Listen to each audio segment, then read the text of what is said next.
Hi friends, എല്ലാവർക്കും ഞങ്ങളുടെ YouTube ചാനലിലേക്ക് വീണ്ടും സ്വാഗതം.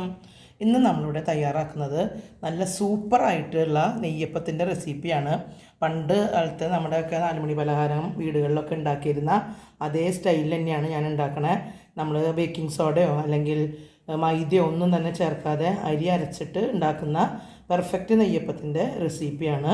നല്ല പോലെ ഉണ്ടച്ച് പുറം നല്ല ക്രിസ്പി ആയിട്ടും അകം നല്ല സോഫ്റ്റായിട്ടും വരുന്ന നെയ്യപ്പത്തിൻ്റെ റെസിപ്പിയാണ്. അപ്പോൾ നമുക്ക് വേഗം തന്നെ റെസിപ്പിയിലോട്ട് കിടക്കാം.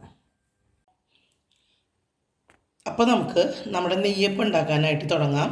അപ്പോൾ ഞാനിവിടെ 2 കപ്പ് പച്ചരിയാണ് 4 മണിക്കൂർ കുതിർത്തി വെള്ളം വാരാനായിട്ട് ഒരു സ്ട്രെയിനറിൽ വെച്ചേക്കാണ്. ഇനി അതുപോലെ തന്നെ ഒരു 12 അച്ച് ശർക്കരയാണ് ഞാൻ എടുത്തിരിക്കുന്നത്. ഏകദേശം ഒരു 400 ഗ്രാം ശർക്കര ഉണ്ടാവും. അതിലേക്ക് അത് ഇവിടെ കുത്തി ചതച്ച് വെച്ചേക്കുന്നതാണ് കേട്ടോ. പെട്ടെന്ന് ഉരുകി കിട്ടാൻ വേണ്ടിയിട്ട് നന്നായി ചതച്ച് വെച്ചേക്കുന്നതാണ്. അതിലേക്ക് ഞാനൊരു 3/4 കപ്പ് വെള്ളം ചേർത്തിട്ട് നല്ല പോലെ ഒന്ന് ഉരുക്കിയെടുക്കട്ടെ.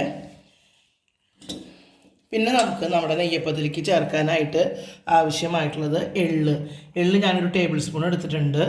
അതുപോലെ ഉപ്പ് ഒരു 1/2 ടീസ്പൂൺ അതിൻ്റെ താഴെ കണ്ടിട്ടാണ് എടുത്തിരിക്കണേ, മധുരം ബാലൻസ് ചെയ്യാൻ വേണ്ടിയിട്ട്. 1 ടീസ്പൂൺ ജീരകം, അതുപോലെ ഒരു 6 ഏലക്കായ, അതിൻ്റെ കുരു മാത്രമാണ് എടുത്ത് വെച്ചേക്കണേ. അപ്പോൾ നമുക്ക് ആദ്യം തന്നെ നമ്മുടെ ശർക്കര ഒന്ന് ഉരുക്കിയിട്ട് എടുക്കാം. അപ്പം നമ്മുടെ ശർക്കര നല്ല പോലെ ഉരുകി വന്നിട്ടുണ്ട് കേട്ടോ. ഇതിപ്പോൾ ഒരു നൂലിൻ്റെ പരിവൊന്നും വേണ്ട, നല്ല പോലെ തിളച്ച് വന്നാൽ മതി. നമുക്ക് സ്റ്റവ് ഓഫ് ചെയ്യാം. ഇനി ഇത് അരിച്ചെടുക്കാം നമുക്ക്. എന്നിട്ട് നല്ല പോലെ ചൂടാറണം. അപ്പോൾ ഇതൊന്ന് ചൂടാറ്റിയിട്ട് കൊണ്ടുവരാം.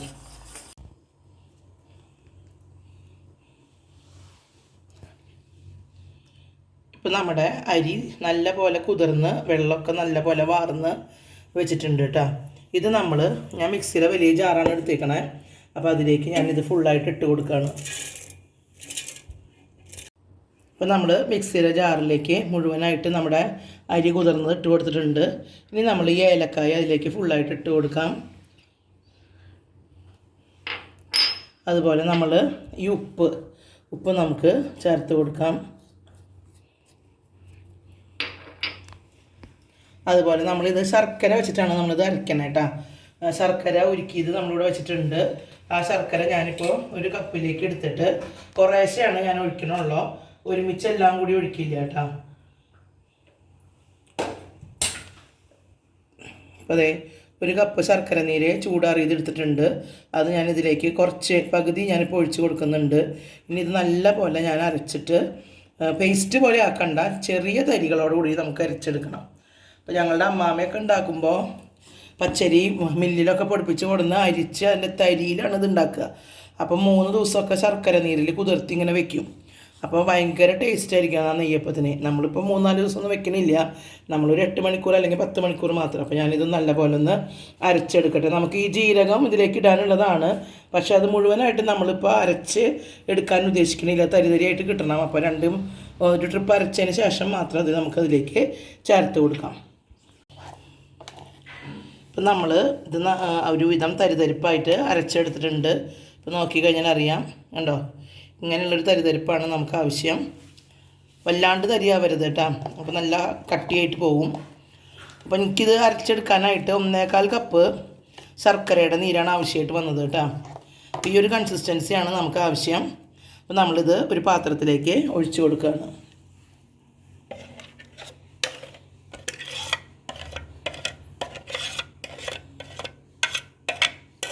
ഇതിലേക്ക് നമ്മൾ വെള്ളമൊന്നും ചേർത്ത് കൊടുക്കണില്ല കേട്ടോ.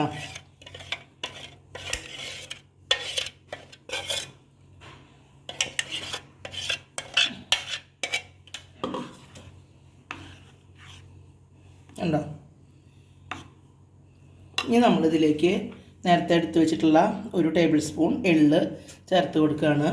അതുപോലെ നമുക്ക് നെയ്യപ്പാണല്ലോ, അപ്പോൾ അതിലേക്ക് ഒരു വലിയ ടീസ്പൂൺ നെയ്യും കൂടെ നമ്മളിതിലേക്ക് ഇട്ട് കൊടുക്കുന്നുണ്ട്.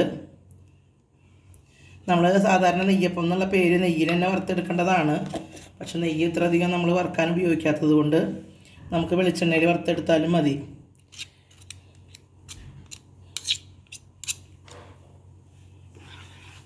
ഇത് നല്ല പോലെ മിക്സ് ചെയ്തിട്ട് നമുക്കൊരു 8 അല്ലെങ്കിൽ 10 മണിക്കൂർ 12 ആയാലും കുഴപ്പമില്ല. നാളെ നമുക്ക് എടുത്തത് വറുത്തെടുക്കാം. നല്ല പോലെ ഇതൊന്ന് മിക്സ് ചെയ്ത് വെക്കാം നമുക്ക്.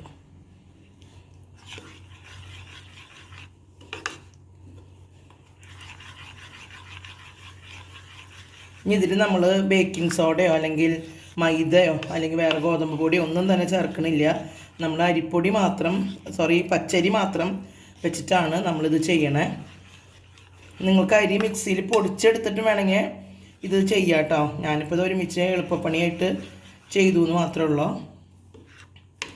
ഇനി നമുക്കിത് മൂടി വയ്ക്കാം. ഇതിങ്ങനെ പൊന്തിയൊന്നും വരില്ല. ഇപ്പോൾ നമ്മുടെ നെയ്യപ്പത്തിൻ്റെ മാവ് കലക്കി വെച്ചിട്ട് ഒരു 10 മണിക്കൂർ കഴിഞ്ഞിട്ടുണ്ട് കേട്ടോ. കണ്ടോ, മാവിൻ്റെ ലൂസൊക്കെ വളരെ കറക്റ്റാണ്. നല്ല പോലെ ഒന്നുകൂടി നമുക്കൊന്ന് മിക്സ് ചെയ്ത് വെക്കാം. അതായത് തരിയുള്ള കാരണം അടിയിൽ തരി ഊറുണ്ടാന്ന് വിചാരിച്ചിട്ടാണ്. നല്ല പോലെ ഇതൊന്ന് മിക്സ് ചെയ്ത് വെക്കാം. ഇപ്പോൾ നമ്മൾ ഒരു ചീനച്ചട്ടി സ്റ്റൗവിൽ വെച്ചിട്ട് വെളിച്ചെണ്ണയാണ് ഞാൻ ചേർത്ത് കൊടുത്തിരിക്കുന്നത് വറുക്കാൻ ആവശ്യമായിട്ടുള്ളത്. അതിലേക്ക് നമ്മൾ ഒരു തവി മാവ് നല്ല ചൂടായി വന്നിട്ടുള്ള എണ്ണയിലേക്ക് ഒഴിച്ച് കൊടുക്കുക.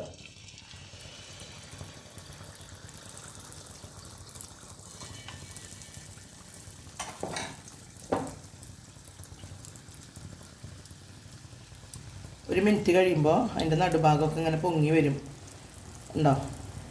അപ്പോൾ നമ്മളതിൻ്റെ മുകളിൽ കൂടെ അല്പം എണ്ണ അങ്ങനെ ഒഴിച്ചു കൊടുത്താൽ മതി. ഇനി 2 മിനിറ്റ് നേരം കഴിയുമ്പോൾ നമുക്കിത് തിരിച്ചിട്ടിട്ട് വറുത്തെടുക്കാം. തീ മീഡിയം ഫ്ലെയിമിലാണ് ഇപ്പോൾ വെക്കേണ്ടത് കേട്ടോ. ഇനി നമുക്കിതിന് തിരിച്ചിട്ട് കൊടുക്കാം. ഇനി അങ്ങോട്ടും ഇങ്ങോട്ടും തിരിച്ചിട്ട് നല്ലൊരു ബ്രൗൺ കളറാകുമ്പോൾ നമുക്കിത് കോരിയെടുക്കാം. ഇപ്പോൾ നമ്മുടെ പെർഫെക്റ്റ് ആയിട്ടുള്ള നമ്മുടെ നെയ്യപ്പം ഇവിടെ റെഡിയായി വന്നിട്ടുണ്ട്. കണ്ടോ, നല്ല ഷേപ്പും ഇതൊക്കെ ആയിട്ട് വന്നിട്ടുണ്ട്.